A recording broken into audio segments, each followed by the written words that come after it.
Paskong Pasko na ang gayak ng Ayala Triangle Gardens sa Makati na tinutukan live ni Susan Enriquez. San?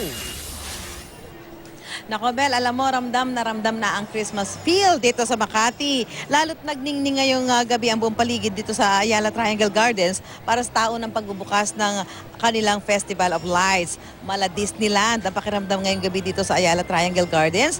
Pinalibutan ng 1 milyong LED o light emitting diodes na sinabayan pa ng iba't ibang tugtugin mula sa Disney repertoire. Para sa ikapitong taon ng Light Festival, 3 tema ang masasaksihan: ang Christmas Fiesta na nagpapakita ng mga tradisyong Pinoy, ang Classic and Epic Christmas para na maipahayag ang tunay na diwa ng Pasko, at ang Sweet and Magical Christmas na nagpapadama naman ng saya at excitement tuwing sumasapit ang Pasko.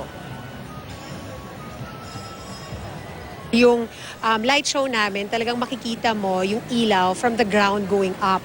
So binalot talaga namin, kumbaga, ang buong gardens, ang buong Ayala Triangle Gardens with lights. Actually, maganda siya kasi especially for the kids, at least may ma-enjoy sila, something new para sa kanila na makikita nila. Ang ganda-ganda ng light. Maganda para sa pamilya, pati na rin para sa mga taong nagtatrabaho dito sa Makati. Something we look forward to every year. Sobrang ganda po. First time ko po kasing makaano po ng light show ngayon. Kaya excited po ako ngayon. Mel, ang Festival of Lights ay mapapanood simula ngayong gabi hanggang January 8 at ito'y masasaksihan mula alas 6 hanggang alas 10 ng gabi at libre ito, Mel. Kaya pwede pumunta dito ang pamilya. Mel?